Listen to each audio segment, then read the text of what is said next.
आपने जो कुछ पढ़ा है उसका उपयोग अपने घर वासियों के लिए, गांव वासियों के लिए, देशवासियों के लिए कैसे करें, यही सिखाती है श्री राम कथा।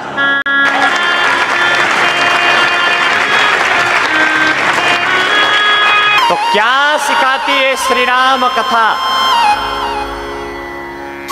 श्री प्रभु रामचंद्र जी तक कैसे पहुंचे,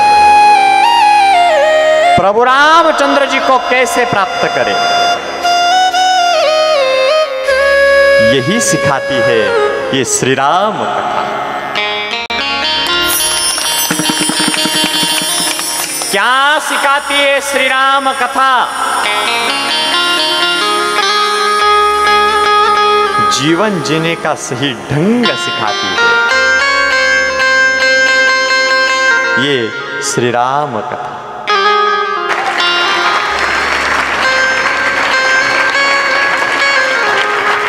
क्या सिखाती है श्री राम कथा? पहले दिन की कथा में हमने देखा राम जैसा भगवान नहीं है, राम जैसा राजा नहीं है, राम जैसा पुत्र नहीं है, राम जैसा मित्र नहीं है, राम जैसा शत्रु नहीं है, राम जैसा भाई नहीं है, राम जैसा शरणागत वत्सल नहीं है, राम जैसा शिष्य नहीं है और राम जैसा कोई नहीं।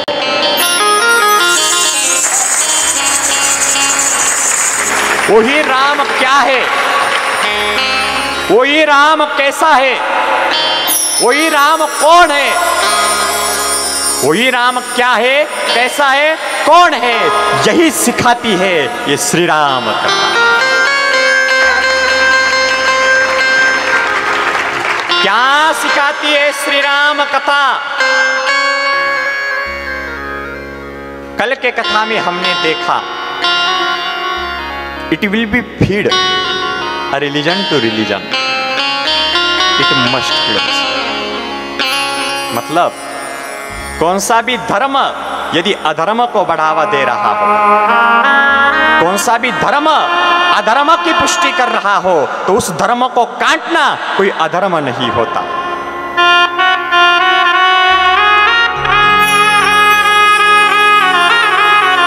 यही सिखाती है ये श्री राम कथा। क्या सिखाती है श्री राम कथा?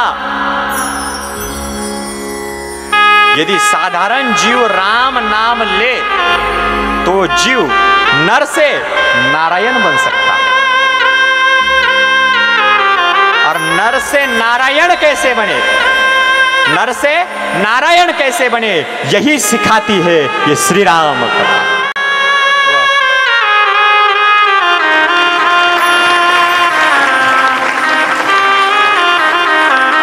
क्या है, क्या सिखाती है श्री राम कथा?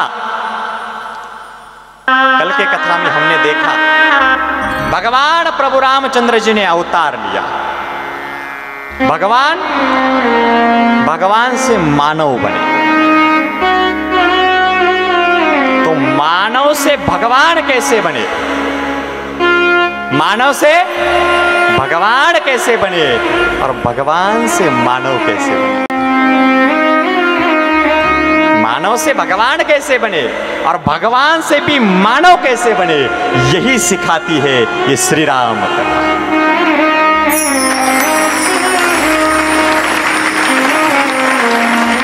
क्या सिखाती है श्री राम कथा? कल के कथा में हमने सुना भगवान के दो द्वारपाल थे, जय और विजय। एक दिन भगवान के द्वार पर सनकादिक मुनि आए, तो जय और विजय ने सनकादिक मुनियों का अपमान किया। उसका परिणाम जय और विजय को राक्षस बनना पड़ा। इसीलिए जिंदगी में कभी भी किसी भी साधु का अपमान ना करें, जिंदगी में कभी भी किसी भी साधु का अपमान ना करे, यही सिखाती है ये श्री राम कथा।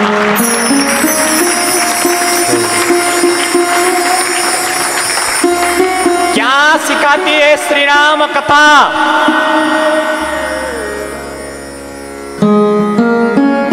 सुना, माता पार्वती ने अत्यंत कठोर तपश्चर्या करके भगवान भोले बाबा को प्रसन्न कर लिया। हम माता पार्वती की तरह इतना कठोर तप नहीं कर सकते। क्या कर सकते आप? माताएं कर सकते? नहीं कर सकते। हम माता पार्वती की तरह इतना कठोर तप नहीं कर सकते, लेकिन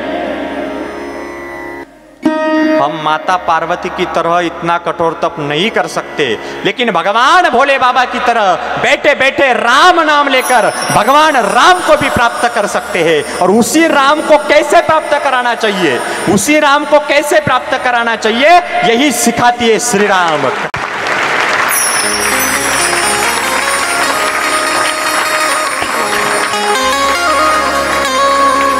क्या सिखाती है श्री राम कथा? जब तक शिक्षा का मतलब नौकरी पाना है, तब तक दुनिया में सिर्फ नौकर पैदा होंगे, मालिक नहीं। आज हमारा तरुण पढ़ता है, पढ़कर विदेश चला जाता है, क्यों? नौकरी मांगने के लिए। आज दुनिया में नौकरी मांगने वालों की जरूरत नहीं है, आज दुनिया में जरूरत है वो नौकरी देने वालों की।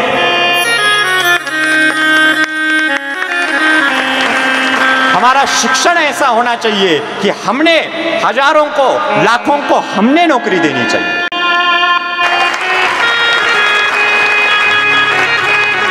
लेकिन आज हमारा तरुण पढ़कर विदेश चला जाता है।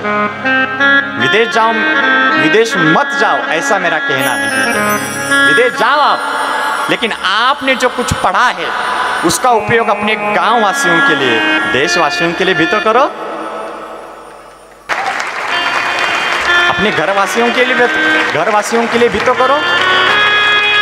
तो आपने जो कुछ पढ़ा है, आपने जो कुछ पढ़ा है उसका उपयोग अपने घरवासियों के लिए, देशवासियों के लिए कैसे करें? आपने जो कुछ पढ़ा है उसका उपयोग अपने घर वासियों के लिए, गांव वासियों के लिए, देशवासियों के लिए कैसे करें, यही सिखाती है श्री राम कथा।